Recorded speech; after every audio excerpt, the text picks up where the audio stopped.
अपने आप को सेल्फ इवेल्युएट करें। Why I am irrelevant. तो आप अपने आप को जितना रेलिवेंट करेंगे उतना लोग आपको इग्नोर नहीं करेंगे।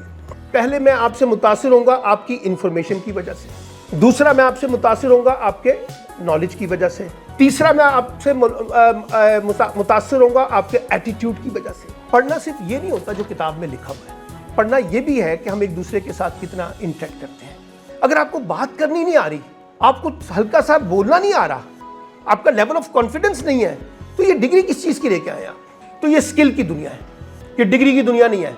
यहाँ आपको स्कूल ना जाने वाला बच्चा पूरी मोटरसाइकिल खोल के पूरी मोटरसाइकिल जोड़ देता है, उसके पास कोई डिग्री नहीं है इंजीनियरिंग की, लेकिन आप इंजीनियरिंग के स्टूडेंटों को लाएं और बिठाएं मोटरसाइकिल खोल के दिखा दे तो मैं आप मान जाऊंगा। रेलिवेंट आप उस वक्त होंगे जब आप अपने आप को रिविजिट करेंगे, जब आप अपने आप को फ्लेक्सिबल करेंगे। बुनियादी तौर पे ना हम सबको अपने आप से गिला होता है, और गिला ये है कि लोग हमें स्पेस नहीं देते, लोग हमें लिफ्ट नहीं कराते, लोग हमें इम्पोर्टेंस नहीं देते, लोग हमें अहमियत नहीं देते, लोग हमें नज़रअंदाज कर देते हैं।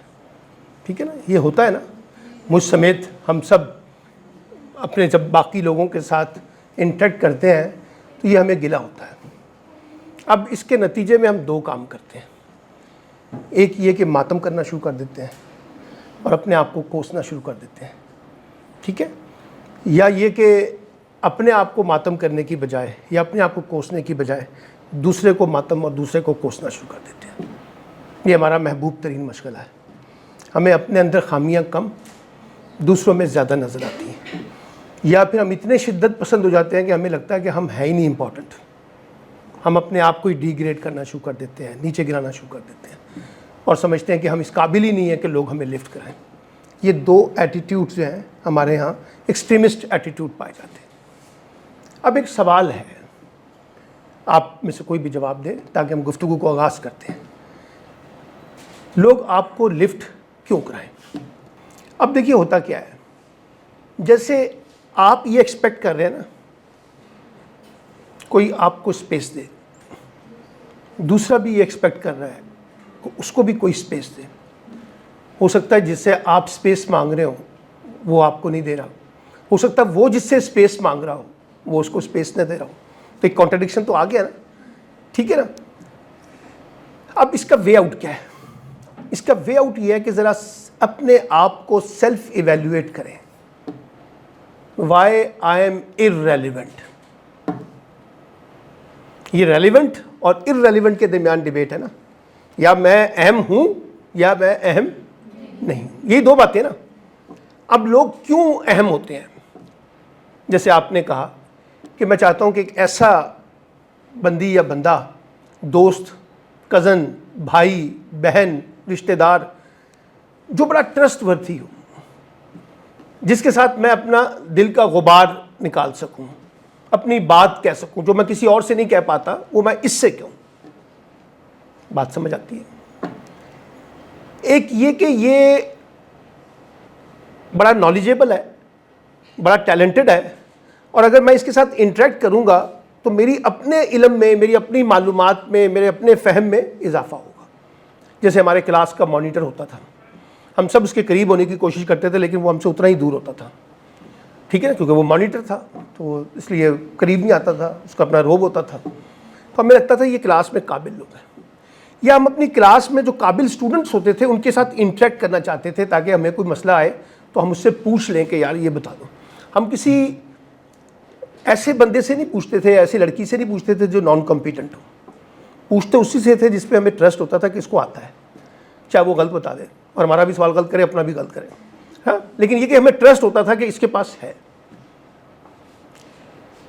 या ये कि कुछ चीज़ें हैं जो मैं सीखना चाहता हूँ या सीखना चाहती हूँ, ये मुझे बता सकता है। जैसे डिजिटल की दुनिया, आज की दुनिया, कैसे इंटरनेट को इस्तेमाल करना है, कैसे सर्चिंग करनी है, कैसे ऑनलाइन फॉर्म फिल करना है। अभी तो हमारे यहाँ स्टूडेंट्स को ऑनलाइन फॉर्म भी फिल करने नहीं आते, मुझे भी नहीं आता। ईमानदारी की बात है, हम भी जाके किसी से मदद मांगते हैं, यार ज़रा बताइए ऑनलाइन फॉर्म किस तरह फिल करना है। कोई एक आध कॉम्पिटेंट होता है, वो टका टका टका टका के फॉर्म भर रहा होता है, सारे स्टूडेंट्स उसके पास जाते हैं। या ये कि आपका एटीट्यूड इतना फ्रेंडली है, आपके पास नॉलेज नहीं है, आपके पास कोई बहुत ज़्यादा इल्म नहीं है, आप बहुत ज़्यादा काबिल नहीं है, लेकिन योर एटीट्यूड एक्सीलेंट, जिससे मिलके मुझे खुशी होती है, जिससे मिलके मेरा अंदर का बोझ कम होता है, जिससे मेरे कंफर्ट जोन्स डेवलप होते हैं, जिससे मैं अपने आप को ईजी महसूस करता हूँ। तो बाज़ औक़ात मैं आपके नॉलेज की वजह से आपके करीब जाऊँगा, बाज़ औक़ात मैं आपके एटीट्यूड की वजह से आपके करीब जाऊँगा, आपके बिहेवियर की वजह से आपके करीब जाऊँगा। मुझे मिलकर आपसे खुशी होती है, ईजी होता हूँ, कंफर्ट बनता हूँ, रिलैक्स होता हूँ, अपनी डिप्रेशन को लो करता हूँ, अपने स्ट्रेस को लो करता हूँ, आपके साथ इंटरटेन करता हूँ। बाज़ दोस्तों के साथ हम इसलिए इंटरेक्ट करते हैं, वो बड़े अच्छे लतीफ़ा गो होते हैं, बड़ी मज़ाहिया बातें, लतीफ़े, हाँ, वो सुनाते हैं तो हम हंस पड़ते हैं। तो हमें हंसना भी तो चाहिए ना। ये ज़िंदगी पे इतने उदास चेहरे क्यों हम उतने लेके बैठे होते हैं कि हमारे से स्माइल जो है वो बहुत दूर चली गई। तो एक आध आता है फनकार, वो आके कोई ना कोई जुगाली करता है तो हम हंसना शुरू कर देते हैं। तो वो बहुत इंपॉर्टेंट आदमी होता है, इंपॉर्टेंट लड़की होती है जो आपको आके हंसा दे। हाँ, ये तबस्सुम, ये ताजगी, ये निखार, ज़िंदगी किससे बात कर आई है, कोई वजह हुई है इसने आपको हंसाया है। तो इंसान बाज़ औक़ात वो भी चाहता है। बाज़ औक़ात होता है आपको शायद कोई फाइनेंशियल सपोर्ट चाहिए हो और आप समझते हैं कि दूसरा जो है उसके साथ आपको फाइनेंशियल सपोर्ट कर सकता है, वो भी हो सकता है। आप किसी बहुत बड़े दुख का शिकार है and you need some moral support, moral courage, हाँ, कोई मोटिवेशन दे, नहीं यार यू आर एक्सीलेंट, तुम्हें अपने आप को गलतफहमी में नहीं जाना चाहिए, तुम बहुत अच्छा परफॉर्म कर रही हो, तुम बहुत अच्छा कर रही हो, ये तुमने बड़ा दुरुस्त फैसला किया है, कोई ऐसी बात नहीं है। तो आपका सेल्फ कॉन्फिडेंस और बढ़ जाता है। वो जो लो होता है ना किसी की वजह से, वो ऊपर चले जाता है। या ये कि आपको ऐसी स्किल आती है, लिखना अच्छा आता है तो मैं आपसे मदद मांगूंगा, आपको बोलना अच्छा आता है तो आपसे मदद मांगूंगा, आपको ड्राइविंग बड़ी अच्छी आती है तो मैं कहूँगा यार मुझे भी ड्राइविंग सिखा दो, हाँ, आपको अच्छी मैनेजमेंट आती है तो मैं कहूँगा मुझे बताइए, मैं तो सेविंग कर ही नहीं पाता यार, आप सेविंग कैसे कर लेते हैं महीने की, वो मुझे कोई टूल बताएगा। आपको बहुत अच्छा खाना पकाना आता है, मुझे नहीं पकाना आता, तो मैं आपसे पूछूंगा कि भाई क्या तरीका कार है, आप बता देंगे। आपने बड़ी अच्छी डिज़ाइनिंग पहनी हुई है कपड़ों की, मैं आपसे मशवरा मांगूंगा। यानी हम कहीं ना कहीं लोगों से इंटरेक्ट करते हुए नजर आएंगे और लोगों से मदद मांगते हुए नजर आएंगे, क्योंकि इंसान बुनियादी तौर पर एक दूसरे की मदद के साथ ही आगे चलता है। चाहे वो माँ बाप के सहारे हों, चाहे वो बहन भाई के सहारे हों, चाहे वो दोस्तों के सहारे हों, चाहे वो रिश्तेदार हों, चाहे वो कम्युनिटी के लोग हों, चाहे आपके उस्ताद हों, यानी कोई ना कोई सहारा होता है तो हम आगे चलते हैं। तन्हाई तो बहुत डसती है ना, तन्हाई तो बहुत काटती है, अकेलापन तो काटता है ना। तो हम चाहते हैं लोगों के साथ इंटरेक्ट करें, जैसे आपने कहा कि हम इंटरेक्ट करने के लिए, सोशलाइजेशन करने के लिए। तो आप अपने आप को जितना रेलिवेंट करेंगे उतना लोग आपको इग्नोर नहीं करेंगे। अब वो रेलिवेंट कैसे करना है, उसके 5 टूल हैं। आपके पास अच्छा खासा नॉलेज होना चाहिए, चीज़ों के बारे में मालूमात होनी चाहिए। हम कहने यार जो कोई मुश्किल आई है इससे पूछो, इसको पता होगा। तो आप ज़्यादा से ज़्यादा अपने सब्जेक्ट के बारे में, अपने निज़ाम के बारे में, अपने सिस्टम के बारे में, आपकी लाइफस्टाइल के बारे में, अपनी चीज़ों के बारे में आपके पास जितना अच्छा इंफॉर्मेशन होगा ना, वो उतना ज़्यादा आप आगे जाएंगे। अब इंफॉर्मेशन क्या है? इब्तदाई मालूमात, डेप्थ वाली मालूमात नहीं, इब्तदाई मालूमात, ऊपर ऊपर की मालूमात। हाँ, डेप्थ में मालूमात लेना है तो फिर आपको नॉलेज में जाना पड़ेगा। अब इंफॉर्मेशन को का नेक्स्ट स्टेप क्या है? नॉलेज। अब आप जरा डिटेल में जाके उस चीज़ों को देखने की कोशिश करेंगे। तो मैं जब आपसे मदद मांगूंगा तो मुझे पता है कि इसके साथ मुझे परफेक्ट आंसर मिलना है, ये मुझे डिटेल में बताएगा या बताएगी। तो इसका मतलब है पहले मैं आपसे मुतासिर होऊंगा आपकी इंफॉर्मेशन की वजह से, दूसरा मैं आपसे मुतासिर होऊंगा आपके नॉलेज की वजह से, तीसरा मैं आपसे मुतासिर होऊंगा आपके एटीट्यूड की वजह से, कितना पॉजिटिव एटीट्यूड है, कितना सपोर्टिव एटीट्यूड है, हाँ, कितना अंडरस्टैंडिंग एटीट्यूड है, कितना मुझे अंडरमाइन या अंडरस्टैंड करता है। ठीक है, तो वो तीसरा क्या है? एटीट्यूड। चौथा आपकी कम्युनिकेशन, आपको बोलना कैसे आता है, आप कितना अच्छा परफेक्ट तरीके से बोल पाते हैं, आपको सुन के मज़ा आता है, आप बात करते हैं तो अच्छा लगता है, आप लफ्ज़ों का चुनाव करते हैं तो अच्छा लगता है। हाँ, ऐसे तरीके से बात करते हैं कि बात जो नहीं भी सुननी थी वो सुनाई जाती। मैं अभी क्लास पढ़ा के आया हूँ यूनिवर्सिटी की, पंजाब यूनिवर्सिटी की। मेरी क्लास में कोई बोल नहीं सकता, मौका नहीं देता। मैं कैप्चर करता हूँ ऑडियंस को। मेरे बहुत से जो कुलीग्स हैं टीचर्स, उनका गिला ये है कि हम पढ़ा रहे होते हैं, बच्चे आपस में बात कर रहे होते हैं, तो मैं कहता हूँ आपका आई कांटेक्ट वीक है, आप बच्चों से कनेक्ट नहीं होते, आप एक ही वेव में देख के सामने पढ़ाते हैं, और जो सामने बच्चे भी हैं उनकी शक्लों को नहीं देख रहे, कहीं और घूमे हुए। जब आप लोगों के फेसेस के अंदर जाके लोगों से इंटरेक्ट करते हैं ना, तो आपको पता चल जाता है कि लोग सुन रहे हैं, नहीं सुन रहे हैं, इसकी तवज्जो मेरी तरफ है, अभी मुझसे पूछ लेगा, हाँ अभी मेरी तरफ देख रहा है, अभी ये मुझसे कह रहा है कि आपको कुछ मसला है, अभी ये कुछ करेगा। इसका मतलब है वो बड़ा ज़रा अटेंडेंट रहता है, पता चल जाता है। हमें चेहरा पता चल जाता है, चेहरा देख के पता चल जाता है ये डिप्रेसिव मूड में है, ये ऊपर वाले मूड में है, अच्छे हाई लेवल पे है, लो लेवल पे है। तो जब मैं आपसे पूछूंगा ना कि यार, अलहदा से पूछ लूँगा, आपसे अलहदा पूछूंगा कि भाई आज बहुत डाउन नज़र आ रहे हैं, तो आपका मेरा रिलेशनशिप जो है ना वो बिल्ड हो जाएगा।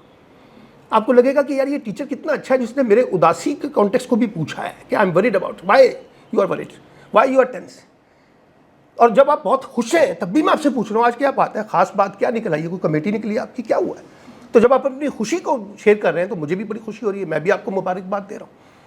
तो आपकी कम्युनिकेशन जो है वो आपको आगे लेके जाती है। बाज़ औक़ात हम अच्छे राइटर नहीं होते, लेकिन अच्छे कम्युनिकेटर होते हैं। बाज़ औक़ात हम अच्छे राइटर होते हैं लेकिन अच्छे कम्युनिकेटर नहीं होते।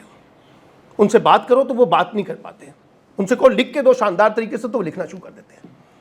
इसमें बैलेंस होना चाहिए। You become a good writer, you become a good speaker.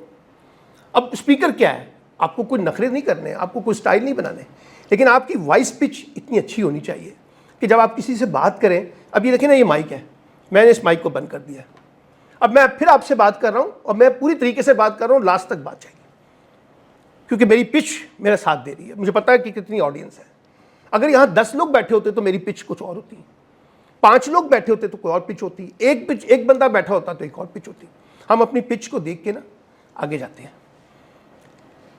मुझे पता चल जाए ना कि बंदे बात सुनना नहीं चाहते तो मैं ज़बरदस्ती बात सुनाने का छोड़ो आज क्लास को छोड़ते हैं, आइए आज इंडिया पाकिस्तान का मैच हुआ, इस पर ज़रा गॉसिपिंग करते हैं, आज ज़रा फलां के ऊपर गॉसिपिंग करते हैं, आज ज़रा इमरान खान के ऊपर गॉसिपिंग करते हैं। वो कहते हैं टीचर क्या चीज़ है, ये तो हमें पढ़ाने आया था। पढ़ना सिर्फ ये नहीं होता जो किताब में लिखा हुआ है, पढ़ना ये भी है कि हम एक दूसरे के साथ कितना इंटरेक्ट करते हैं। मैं अगर ये समझूँ ना कि आप सब नालायक हैं और मैं लायक हूँ तो ये तजर्बा फेल हो जाएगा। आज का बच्चा बच्ची जो है ना वो हमसे भी ज़्यादा 2 कदम आगे चले गए हैं। मुझे बहुत सी चीज़ें उनसे सीखनी पड़ती हैं, ख़ासतौर पे जो डिजिटलाइजेशन के कॉन्टेक्स्ट है, मुझे नहीं आता। तो नई थ्योरी क्या है, I learn from you and you learn from me. हम दोनों एक दूसरे के साथ सीखेंगे सर। ये कोई उस्तादी शागिर्दी वाला कॉन्सेप्ट खत्म हो गया। आप ज़्यादा अच्छा पढ़ के आए, आप मेरी उस्ताद बन जाएंगी। मैं कम पढ़ के आऊँगा, मैं आपका शागिर्द बन जाऊँगा। मैं ज़्यादा पढ़ के आऊँगा, आप मेरे शागिर्द बन जाएंगे। तो I learn from you and you learn from me. अब ये किसी की मिरास नहीं रही कि जो यहाँ पे खड़ा होगा सिर्फ वही आपको सिखाएगा। अब वो टीचर को जब बच्चा बताता है ना कि सर ये ऐसे नहीं ऐसे है, तो टीचर को गुस्सा आ जाता है, और तू फने खां बनना है, तेन बोता पता है। वहाँ उसका ताल्लुक ख़राब होना शुरू हो जाता है, क्योंकि टीचर तो अफोर्ड नहीं करता। टीचर तो वो रिवायती टीचर है 1960 वाला, उसका एटीट्यूड अभी तक वही है कि ये सब बच्चे नालायक हैं, मैं उनको पढ़ाने आया हूँ, मैं इनसे पढ़ने नहीं आया। तो ये आप अपने अंदर स्किल्स पैदा करेंगे। तो मैंने आपको बताया कि आपका एटीट्यूड आ गया, पहला information knowledge and then to be attitude. चौथा मैंने आपको बताया communication. 5th one your presentation.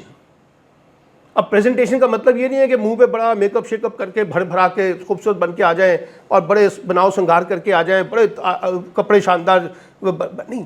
आप जिस भी ड्रेस में हैं, जिस भी फेस पे हैं, जैसा भी फेस है, आप कितना डेकोरेट करते हैं अपने आप को, जिसमें आपकी सिविक सेंस जो है, आपकी जो कहते हैं ना सफाई, वो रिफ्लेक्ट हो रही हो। अगर आप मिसाल के तौर पे मेल हैं तो आपकी शेव होनी चाहिए, आपके बाल बड़े हैं तो आपको बाल तराशने चाहिए हैं, आपके कपड़े जो हैं अगर वो मैले कुचैले हैं तो अच्छे कपड़े साफ सुथरे पहनने चाहिए, आपके नाखून बड़े हुए हैं तो नाखून कटे होने चाहिए। लोग आपकी पर्सनैलिटीज को जज करके आपके करीब आते हैं, ये याद रखिएगा। आपके पास बैठ जाए ना और उनको अगर कोई फीलिंग डिफरेंट हो जाए ना तो वो आपसे उठ जाते हैं, और अगर उनको अच्छा लगती है फीलिंग तो वो आपके पास बैठे रहते हैं। हम सबका ये एटीट्यूड है। हम कोई नई रॉकेट साइंस नहीं खेल रहा मैं आपके साथ, या आप अपने आप से पूछे ना आप किन के साथ बैठना पसंद करते हैं। आप उन्हीं के साथ बैठना पसंद करते हैं जो ज़्यादा बेहतर प्रेजेंटेबल होता है, अपने आप को प्रेजेंट करना जानता हूं। मैं आपसे कहूँ ना, आइए यहाँ पे 5 मिनट अपनी बात कीजिए, तो मुझे आपकी गुफ्तगू में भी, कम्युनिकेशन में भी अच्छाई नजर आनी चाहिए और आपकी प्रेजेंटेशन में भी अच्छाई नजर आनी चाहिए। How you present yourself. तो आपका information, knowledge, attitude, communication, presentation, and fifth one your skill. अब ये डिपार्टमेंटल स्टोर की दुनिया है, आप एक ही दुकान से सारी चीजें खरीदना चाहते हैं। हर चीज जैसे हमारे कमरे में आ गई है, फ्रिज भी उसमें रखना है, टीवी भी उसमें रखना है, बाथरूम भी उसमें रखना है, कपबोर्ड भी उसमें रखना है, हर चीज उसमें रखनी है, पानी का कूलर भी रख देना है, उठना ना पड़े, हर चीज इसी कमरे में मिल जाए। इसी तरह से हर शॉप से हम चाहते हैं कि हर चीज मिल जाए। जो डिपार्टमेंटल स्टोर आ गए हैं बड़े बड़े, उसमें आप जाए ना, अब हर तरह की आपकी फैसिलिटीज है, सब्जी से लेके मिठाई की दुकान तक, गोश्त से लेके कपड़ों तक, कपड़ों से लेके ब्यूटी के सामान तक, हर चीज मिल रही है, शूज तक। तो आपने भी अपने आप को मल्टीपल बनाना है ना। You are a good speaker, you are a good communicator, you are a good listener, you are a good writer, you are a good presenter, dress अच्छे है, आपको गाड़ी चलानी आती है, आपको कैमरा चलाना आता है, आपको कंप्यूटर चलाना आता है अच्छे तरीके से। यानी जो प्रोफेशनल रिक्वायरमेंट्स हैं आपको आती हैं या नहीं आती? आपको आती हैं तो आपकी मार्केट बढ़ जाएगी, यू आर रेलिवेंट। कोई आपको, आप किसी को जाके कहें ना मैं बीएस करके आई हूँ इंग्लिश लिटरेचर में, मैं तो आज तक आप यकीन कीजिए 10-15 सालों में मैंने कभी किसी के इंटरव्यू करते वक्त कभी किसी का सीवी नहीं देखा, कभी नहीं देखा। I never seen in my life किसी के मैंने सीवी देखा। वो लाते हैं, वो फाइल पकड़ाते हैं, मैं फाइल पकड़ता हूँ और अपने पास रख लेता हूँ, ठीक है, ओके, अब मैं आपसे बात करना शुरू कर दूंगा। मैं 10 मिनट 5 मिनट में मैं अंदाज़ा लगा लूंगा कि ये डिग्री असली है या नकली है। इस डिग्री में आपने वाकई परफॉर्म किया तो आप बात करेंगे सही तरीके से। अगर आपको बात करनी नहीं आ रही, आपको हल्का सा बोलना नहीं आ रहा, आपका लेवल ऑफ कॉन्फिडेंस नहीं है, तो ये डिग्री किस चीज़ की लेके आए आप? 8 सेमेस्टर पढ़ के आ गए यार। 8 सेमेस्टर में किसी ने आपको बोलना नहीं सिखाया, किसी ने लिखना नहीं सिखाया, किसी ने खड़ा होना नहीं सिखाया, किसी ने ये नहीं बताया कि ड्रेसिंग किस तरह की होनी चाहिए। यानी मेरे पास बीएस के स्टूडेंट्स आते हैं ना जब इंटरव्यू देने के लिए, तो टी शर्ट्स पहन के आ जाते हैं, इस तरह छोटी टी शर्ट्स, चुस्त किस्म की टी शर्ट्स, हाँ, दाढ़ी बड़ी हुई है, बाल बड़े डिस्को वाले हैं, तो लगता है किसी फैशन शो में आए हुए हैं। और तो लड़कियों को देखता हूँ, आपको पता ही नहीं है कि प्रोफेशनल डेकोरम क्या होता है, आपको पता ही नहीं है पर्सनल डेकोरम क्या होता है, प्रोफेशनल डेकोरम क्या होता है, स्कूल डेकोरम क्या है, कॉलेज डेकोरम क्या है, घर का डेकोरम क्या है। हम घर में बड़े कैजुअल ड्रेस पहनते हैं ना, जब बाहर निकलते हैं तो ज़रा डिफरेंट हो जाते हैं। तो ये पता होता है कि हमारी किस महफिल के अंदर किस किस्म का है। आपने मिलाद शरीफ में जाना है तो बड़ी बन ठन के चले जाए, तो लोग आपके ऊपर हंसेंगे। आप इबादत करने आए हैं या फैशन की दुनिया के अंदर आए, तो हम हर चीज़ के साथ एक डेकोरम मुख्तलिफ होता है। तो अगर आपको ये 8 सेमेस्टर्स में नहीं समझाया गया, या उससे पहले मैट्रिक में नहीं समझाया गया, एफएससी में नहीं समझाया गया, तो ये डायलेमा है ना हमारे एजुकेशन सिस्टम का। इसमें आपका कसूर नहीं है, आपको बताया नहीं गया, और आपको बताया भी नहीं गया और आपने सीखने की कोशिश भी नहीं की। हालांकि आज की दुनिया में उस्ताद से सीखना नहीं है, आज की दुनिया में तो ये कंप्यूटर मोबाइल पकड़ें और सब कुछ सीख लें, हर चीज़ तो डिजिटलाइज है। मेरी भतीजी जो है वो इटालियन फूड बहुत अच्छा बनाती है, सिर्फ उसको खोल देती है यूट्यूब पे, और यूट्यूब पे लगा के वो बैठ जाती है, और जैसे जैसे वो कहते हैं वैसे वैसे चीज़ें डालती रहती है, और शाम को कहती है कि देखिए मैंने आज इटालियन चीज़ बनाई है। क्या मुश्किल है काम आज के दौर में। वो दौर चले गए याददाश्तों के, दिमाग के अंदर बैठी हुई सारी थॉट्स हमारी नानियों में, दादियों में, चाचियों में, फूफियों में, हाँ, खालाओं में। अब तो नॉलेज आपके सामने डिजिटलाइज हो गया है। आपने शूज़ अच्छे पहनने, आप जरा जाएंगे बेस्ट जेंट्स के शूज़ निकालें, आपको 20 डिज़ाइन दिखा देंगे। आप जाके जूते बनाने वाले को कहेंगे यार मुझे इस डिज़ाइन का जूता बना के दें, वो कहता डिज़ाइन ले आए, मैं बना देता हूँ। ड्रेसेस के अंदर भी हम ये काम करते हैं। तो अब चीज़ें कोई किसी की मिरास नहीं है, इसलिए गिला ना करें अपने आप से कि लोग आपको लिफ्ट नहीं कराते। इवैल्यूएट करें अपने आप को कि क्यों नहीं लोग आपको लिफ्ट कराते। आपके पास नॉलेज ही नहीं है, आपके पास इल्म ही नहीं है, आपका एटीट्यूड नहीं है, आपको बोलना नहीं आता, आपको लिखना नहीं आता, आपको मशीन चलानी नहीं आती, आपको कंप्यूटर चलाना नहीं आता, आपको फला नहीं आता, आपको फला नहीं आता, तो आपकी बातों से मैं क्या करूँ? या बातों में इतनी कड़वाहट है दिल ही नहीं करता आपके पास बैठने को, या बातों में इतनी मिठास है कि मैं आपके पास बैठ जाता हूँ। तो ये तो डिपेंड करता है ना हमारी अपनी नेचर के ऊपर, जो हम अपनी नेचर को बिल्ड करते हैं। इसलिए you are the young people. अभी आपके कौन से सेमेस्टर हैं? 4 है। अभी भी आपके पास 2 साल पड़े हुए, 2 साल पड़े हुए ना, 8 सेमेस्टर होते हैं ना, अभी भी 2 साल पड़े हुए। इन 2 सालों में अपने आप को रिविजिट करें सर। जब आप आपके पास निकल के जाए ना, तो ये डिग्री आपको दिखानी ना पड़े, आपका एक्शन आपको डिफरेंट तरीके से बिहेव कर रहा हो, आपकी प्रेजेंटेशन मुझे बता रही हो कि शी इज आउटस्टैंडिंग लेडी, मुझे बता रही हो कि यार इसका कॉन्फिडेंस लेवल बहुत शानदार है, मुझे बता रही है कि इसकी प्रेजेंटेशन बहुत अच्छी है, देखो कितने अजीब अच्छे तरीके से ये अंदर डेकोरम अंदर आई है, कितने अच्छे तरीके से इसने बैठा है, कितने अच्छे तरीके से इसने गुफ्तगू की है, कितने अच्छे तरीके से इसने 5 मिनट में अपने इंटरव्यू में अपना मुकदमा पेश कर दिया है, कौन कौन सी बात उसको करनी थी, कौन सी बात नहीं करनी थी वो बता दी, लैंग्वेज के अंदर कितना उसको अबूर है, कितना अबूर नहीं है, लिटरेसी में कितना है, कंप्यूटर में कितना है, फलां में कितना है। तो ये स्किल की दुनिया है, ये डिग्री की दुनिया नहीं है। यहाँ आपको स्कूल ना जाने वाला बच्चा पूरी मोटरसाइकिल खोल के पूरी मोटरसाइकिल जोड़ देता है, उसके पास कोई डिग्री नहीं है इंजीनियरिंग की, लेकिन आप इंजीनियरिंग के स्टूडेंटों को लाएंगे और बिठाएंगे मोटरसाइकिल खोल के दिखा दे तो मैं आप मान जाऊंगा, नहीं खोलेगा। ये प्रैक्टिकल लाइफ है सर, ये प्रैक्टिकल दुनिया है। आपको काम आता है तो आपको किसी डिग्री की जरूरत नहीं है, आपको काम नहीं आता, लातादार डिग्रियां 5-5 MA करके बैठे हुए फिर भी बेरोजगार है।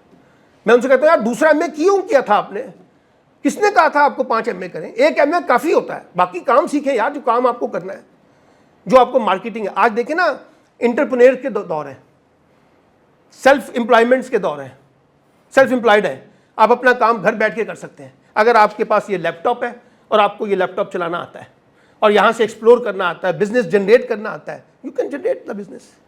यहाँ से बैठे हुए काम ले सकते हैं, कंप्यूटर से बैठे बैठे, घर में बैठे हुए 2 से 3 घंटे लगा के आप 1000, 2000, 3000 रुपये निकाल सकते हैं, अगर आपको स्किल्स आती हैं कैसे पैसे क्रिएट किए जाते हैं। तो अपने आप को रेलिवेंट करें। सारी माँ भी लिफ्ट नहीं कराती बच्चे को जब बच्चा डिलीवर ना कर रहा हो, बच्चा भी माँ को लिफ्ट नहीं कराता जब माँ डिलीवर ना कर रही हो, चाहे वो बड़ी मुकद्दस है हमारे लिए। ये सारा खेल डिलीवरी का है, मियाँ बीवी का रिश्ता, बहन भाइयों के रिश्ते, माँ बाप के रिश्ते, दोस्तों के रिश्ते चलते ही उसी वक्त हैं जब ये डिलीवर कर रहे होते हैं। जब ये डिलीवर नहीं करते ना, खत्म हो जाते हैं। मैं आपको एक मिसाल बताता हूँ, आपने मैट्रिक किया होगा, हाँ आज से 5-6 साल हो गए होंगे, 4-5 साल। जब आपने मैट्रिक किया होगा, उनमें से कितने दोस्त हैं जिनसे आप दोबारा राब्ते में हैं? 1-2 ही होंगे ना। वो जो 1-2 हैं वो आपके अंदर लड़ गए हैं, आपको याद रह गए हैं, किसी वजह से याद रह गए, जिसकी वजह से आप उनके साथ राब्ते में या वो आपसे राब्ते में, बाकी सारे इररेलेवेंट हो गए। जब आप BS करेंगी ना, तो मैं आपको मैट्रिक के एग्जाम में बिठाऊंगा, आप फेल हो जाएंगे। लिख के देने के लिए तैयार हूं, आप मुझे बिठा दें मैट्रिक के एग्जाम में, सुबह मैं फेल हो जाऊंगा। भाई वो मैट्रिक की तालीम मैट्रिक तक महदूद थी, बस उस वक्त याद था यार, अब कहां से याद होगा इस वक्त मुझे, अब तो मुझे मेरा जो BS MS है वो याद करवाए ना। तो इसका मतलब है वो इररेलेवेंट हो गया, क्योंकि किताब आपने इम्तिहान पास करने के लिए पास किया था, वो हो गया पास, अल्लाह खैर सर अगली क्लास में आ गए। तो आपको दोस्त वही याद रहेंगे जो आपके साथ चले हैं, 2-3। मेरे मैट्रिक के दोस्त 3 या 4 मेरे साथ हैं, बाकी सब डिस्कनेक्ट हैं, कॉलेज लाइफ के, यूनिवर्सिटीज लाइफ के चंद हैं। इसका मतलब है जो कनेक्टिविटी है, वो कनेक्टिविटी आपको जोड़ती है ना, कनेक्ट करते हैं ना, आप अपने आप को जोड़ते हैं। और जोड़ते उस वक्त हैं जब आपको लगता है कि यार इस बंदे को मिस नहीं करना, इसके साथ मेरा ताल्लुक रखना है। आपके साथ 6 लोग मिलते हैं ना, आप 6 के 6 लोगों से नंबर नहीं मांगते, किसी खास से मांगते हैं, जो आपको अच्छा लगता है, जो आपको लगता है कि ये मुझे मदद कर सकता है, जो आपको लगता है कि ये मेरे रेलिवेंट है, जो आपको लगता है कि इससे मुझे फ़ायदा हो सकता है, आप उसी से नंबर मांगे। वो बेचारे 5 भागे भागे फिर रहे होंगे कि मेरा भी नंबर ले लें, अरे ठीक है इट्स ओके, क्योंकि वो आपको लगता है वो रेलिवेंट नहीं है। तो मेरी गुजारिश आपसे ये है कि अपने आप को रेलिवेंट करें, अपनी फिजिकल हालत के साथ रेलिवेंट करें। अगर आप बहुत ओवरवेटेड हो जाएंगे तो लोग आपको लिफ्ट नहीं कराएंगे। ये बड़ी जालिम किस्म की दुनिया है कि स्मार्ट लोगों को पसंद करती है, स्मार्ट लोगों के साथ चलना पसंद करती है, चाहे आप कितने मोटे क्यों ना हो। दूसरा बंदा स्मार्ट होना चाहिए। अपनी फिजिकल कॉन्टेक्स्ट को देखें, अपने मॉरल कॉन्टेक्स्ट को देखें। आप 24 घंटे गालम गलोच करेंगे तो आप डिस्कनेक्ट होते जाएंगे दोस्तों के साथ।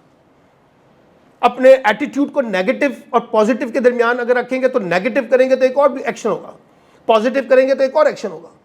तो यू बिकम एज पॉजिटिव। अगर आपने गाली का जवाब गाली से देना है, बुराई का जवाब बुराई से देना है, मनफी काम का जवाब मनफी से देना है, तो फिर आपने उसमें फ़र्क क्या है? सिर्फ एक फ़र्क है, पहले शायद उसने इनिशिएट किया होगा, आपने उसका जवाब दिया होगा, but you are both same. कहीं तो कोई चीज़ छोड़े ना जो आपको ज़रा डिफरेंट बना दे कि यार मैंने तो उसके साथ इतना बुरा किया लेकिन ये फिर भी मेरे साथ अच्छा सलूक कर रहा है, अच्छी सलूक कर रही है। तो कुछ फ़र्क डाले ना अपने आप को। आप में और बुरे में कोई फर्क तो होना चाहिए ना। अगर आप कहते हैं कि आई एम अ गुड, तो फिर वो गुड जो है नजर आना चाहिए ना सर, रिफ्लेक्ट होना चाहिए।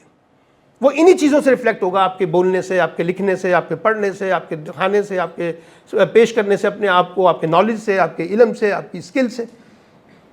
देखिए, चेहरे की जो खूबसूरती होती है ना, ये आर्जी होती है। वक्ती तौर पे हमें बहुत अच्छे लगते हैं चेहरे, लेकिन अगर एटीट्यूड बड़ा वर्स्ट हो तो वो चेहरा भी बड़ा खौफनाक लगता है। और मामूली चेहरा वाला एटीट्यूड बहुत अच्छा हो तो बहुत अच्छा लगता है, ज़िंदगी आसान हो जाती है।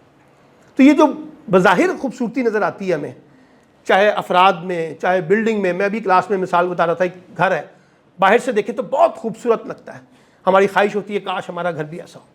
जब अंदर जाके लोगों से मिलते हैं तो आपको उल्टी आ जाती है, वापस आ जाते हैं, यार इतने वर्स्ट लोग रहते हैं अंदर, ये कैसा घर है। वो सारा जो घर की खूबसूरती है ना, वो धड़म नीचे गिर जाती है। ठीक है, एक बंदा फिजिकली बहुत अच्छा लग रहा है, बहुत खूबसूरत लग रहा है, जब वो बोलता है तो जहर उगलता है, वो सारी खूबसूरती उसकी खत्म हो जाती है।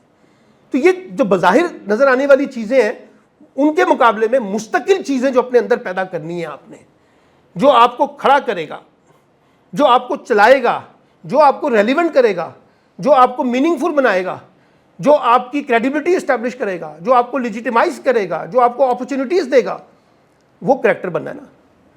और ये सारा का सारा गुण जो है ये आपकी मुट्ठी में है, आपने तय करना है सर। कोई टीचर आपके पीछे नहीं भागेगा, पेरेंट्स एक हद तक भागते हैं। पेरेंट्स को तो सिर्फ एक ही मसला है, आपकी डिग्री से बस, और इससे ज़्यादा कोई मसला नहीं है। जो पैसे हमने लगाए हैं ना, वो बच्चा डिग्री लेके आ रहा है तो हमारे लिए बच्चा बहुत अच्छा है। जॉब मिले ना मिले, फिर वो सिस्टम को गालियाँ निकालते हैं, बच्चे को कुछ नहीं कहते, वो कहते हैं बोलो कि पैड़ाएगा। ठीक है ना, आपने खुद डिटरमिन करना है। अब ये दौर गुजर गए जहाँ आपको पेरेंट्स की एडवाइस चाहिए, जहां आपको टीचर की एडवाइस चाहिए। मिल जाए तो बहुत अच्छी बात है, नॉट बैड, लेकिन वो ज़्यादातर अपने तजर्बों की बुनियाद पे गुफ्तगू करेंगे, जो पुराने तजर्बे हैं, पुराने ख्यालात हैं, पुरानी सोच है, पुरानी फिक्र है। अच्छी बातें भी होंगी, लेकिन दुनिया आपने अपने लिए खुद बनानी है सर, अपने लिए खुद अपॉर्चुनिटीज क्रिएट करनी है। ठीक है ना, अपने लिए खुद मंजिल तलाश करनी है, अपने लिए खुद रास्ते तलाश करने हैं, और अपने आप को रेलिवेंट करना है। घर के अंदर रेलिवेंट करना है ताकि माँ बाप बहन भाई आपको इंपॉर्टेंस दें, अपनी फैमिली में रेलिवेंट करना है ताकि ख़ानदान आपको नज़रअंदाज ना करे, आपने कम्युनिटी में रेलिवेंट करना है ताकि कोई आपको कम्युनिटी में नज़रअंदाज ना करे, आपको अपनी क्लास में रेलिवेंट करना है ताकि लोग आपको नज़रअंदाज ना करें, आपको अपने टीचर के सामने रेलिवेंट करना है ताकि टीचर आपको नज़रअंदाज ना करें। तो आपने तो अपने आप को रेलिवेंट बनाना है, और रेलिवेंट बनता है बंदा अपनी स्किल्स के साथ, अपनी महारतों के साथ, अपने तजर्बे के साथ, अपनी सलाहियतों के साथ, अपने नॉलेज के साथ, अपने इल्म के साथ, अपने एटीट्यूड के साथ। अगर आप इसको बिल्ड कर लें तो ये कोई मुश्किल काम नहीं है। अगर मुझे कोई आके कहे ना कि जी मेरे ये 3 बड़े बैड एटीट्यूड हैं, तो थोड़ी सी प्रैक्टिस करेंगे, थोड़ी सी आपको टाइट करना पड़ेगा, थोड़ा सा आपको अपने अंदर कोड ऑफ कंडक्ट बनाना पड़ेगा, और उस एटीट्यूड से आप बाहर निकल सकते हैं। कौन सी मुश्किल चीज़ है जो आप नहीं सीख सकते? दुनिया में कोई चीज़ ऐसी नहीं है जो आप नहीं कर सकते। सिर्फ आपको लगन चाहिए, आपको शौक चाहिए, आपको जुस्तजू चाहिए, आपको उमंग चाहिए, आपको उसकी प्यास चाहिए। जब वो है तो यू कैन डू दैट। आप हर वो काम करते हैं जो आपको दिल करता है। जब दिल करता है जो काम करने का, तो कुछ उसमें ऐसे काम पैदा कर ले जो आपको इंपॉर्टेंट बना दे। मैं आपको इग्नोर ही ना कर सकूं, मैं आपकी मिन्नतें करूं, नहीं नहीं नहीं नहीं मैंने आपके साथ ही बैठना है। सर कैसे आप मुझे नजरअंदाज कर सकते हैं? मैं तो आपके साथ बैठूंगा, ज्यादती आपकी भी होगी, मैं फिर भी माफी मांगता हुआ नजर आऊंगा आपको। मैं कहूँगा चले यार मुझसे ही गलती हुई ना, माफ कर दो यार। क्यों? मैं आपको खोना नहीं चाहता, because you are relevant for me. मैं आपके साथ रहना चाहता हूँ, मैं आपके साथ बैठना चाहता हूँ, मैं आपसे सीखना चाहता हूँ, मैं आपके साथ चलना चाहता हूँ, मैं आपके साथ खड़ा होना चाहता हूँ। तो ये इल्म लाए ना सर अपने अंदर। ये किताबों में, ये किताबी बातें नहीं है, ये प्रैक्टिकल लाइफ के कुछ असूल्स हैं जो आपने अपनी ज़िंदगी में अपनाने हैं। किताबें तो आप पढ़ रहे हैं ना, BS कर रहे हैं माशाल्लाह, आपके टीचर्स आपको बता रहे होंगे बहुत कुछ। जो मैं आपको बता रहा हूँ, मैं आपको बता रहा हूँ प्रैक्टिकल लाइफ के क्या चैलेंजेस हैं, क्यों लोग आपको स्पेस देंगे, क्यों लोग आपको स्पेस नहीं देंगे, क्यों लोग आपके साथ चलना पसंद करेंगे, क्यों लोग आपके साथ चलना पसंद नहीं करेंगे, क्यों लोग आपके साथ खड़ा होना चाहेंगे, कौन लोग आपके साथ खड़ा नहीं होना चाहेंगे। ये आप अपने आप को अज्यूम कर लें, आप अपने आप को कर लें। आप जब लोगों को आइडियलाइज करते हैं, अपने दोस्तों को, अपने बहनों भाइयों को, कजन्स को, टीचर्स को, तो वो कुछ होंगे तो आइडियलाइज करते हैं ना सर, ऐसे तो नहीं हो जाता। मैं बोल रहा हूँ ना, मुझे बड़े स्टूडेंट्स कहते हैं सर हम आपकी तरह बोलना चाहते हैं, तो मैं कहता हूँ बिल्कुल ठीक है, अच्छी बात है, स्टेज पे आना शुरू कर दें।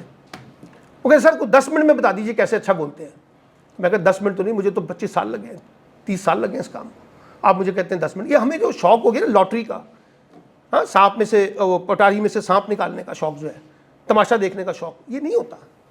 टाइम लगाना पड़ता है, इन्वेस्ट करनी पड़ती है, प्रोसेस में जाना पड़ता है, मेहनत करनी पड़ती है, जस्तजू करनी पड़ती है, तब ये चीज़ें आती हैं ना। आज आप खड़े हो जाएं, 1 साल के बाद, मैं लास्ट में बस ख़त्म करता हूँ, एक आखिरी मिसाल आपको देता हूँ। मिसाल के तौर पे 3, 4, 5, 6, 7, 8, 9, 10, ये 10 चीज़ें हैं जो आप अपनी इंप्रूव करना चाहते हैं। आप अपने सेल्फ इवैल्यूएशन खुद कीजिए, आज ही कीजिए शाम को बैठ के, कि ये चीज़ें हैं। बल्कि आप ऐसे करें, अपनी पॉजिटिव और अपनी नेगेटिव लाइन ड्रॉ कर लें कि आपको क्या लगता है। सिर्फ अपना असेस करें, छोड़ें दूसरों को। आप पहले ये देखें कि मेरी नेगेटिव कौन सी चीज़ें हैं और मेरी पॉजिटिव कौन सी चीज़ें हैं। ये पॉजिटिव है, ये नेगेटिव है।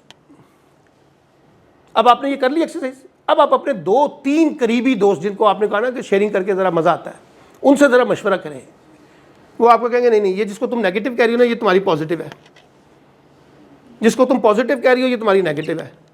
एक ये फ़र्क आ जाएगा। अब उसके बाद आपने उसके साथ डिस्कशन करके एक लिस्ट बना दी, ये पॉजिटिव, ये नेगेटिव। अब आपने करना क्या है, इस 1 साल के अंदर इस नेगेटिविटी में से कुछ चीज़ों को निकाल कर इधर लेके आना है पॉजिटिव में, और पॉजिटिव में से कुछ चीज़ों को निकाल कर सुपर पॉजिटिव में लेके आना है और ज़्यादा पॉलिश करना है। 1 साल के बाद पता चलेगा इसमें से 3 चीज़ें हम ठीक करने में कामयाब हो गए, अभी 3 रहती हैं, उसको नेक्स्ट ईयर ले जाए। क्या मुश्किल काम है। ये एक्सरसाइज अगर हम अपने आप से करते रहेंगे तो हमें चीज़ें पता चलती रहेंगी। और अगर हम ये चीज़ें नहीं करेंगे, अपने आप को सेल्फ इवैल्यूएट नहीं करेंगे, बार बार रिविजिटिंग नहीं करेंगे, रीस्ट्रक्चर नहीं करेंगे, रीडिज़ाइन नहीं करेंगे, हम पीछे रह जाएंगे। फिर आप कहेंगे कि हमें लिफ्ट नहीं कराता कोई, वो नहीं कराएंगे लोग बड़े जालिम हैं। लोग इंटरेस्ट बेस्ड रिलेशनशिप रखते हैं सर, लोग प्रॉफिट की बेसिस पर रिलेशनशिप को देखते हैं, लोग अपने बेनिफिट्स की बेसिस के ऊपर रिलेशनशिप को देखते हैं। तो आप उनका बेनिफिट बने ना, तो जब आप बेनिफिट बनेंगे तो वो भी आपके बेनिफिट बन जाएंगे, और खेल हमारा ज़रा आसान हो जाएगा, सादा हो जाएगा। ठीक है ना, कोई मुश्किल बात तो नहीं है ना, या मैंने कोई बड़ी मुश्किल बात बता दी है नहीं? तो बस इस पर अमल करें, अपने आप को रेलिवेंट करें, और आप वक्तन फ़वक्तन अपने आप को इवैल्यूएट करके देखें कि क्या वजूहात हैं जो मुझे आगे बढ़ने से रोक रही हैं, और कौन सी ऐसी वजूहात हैं मुझे जो आगे बढ़ने की तरफ लेके जाती हैं।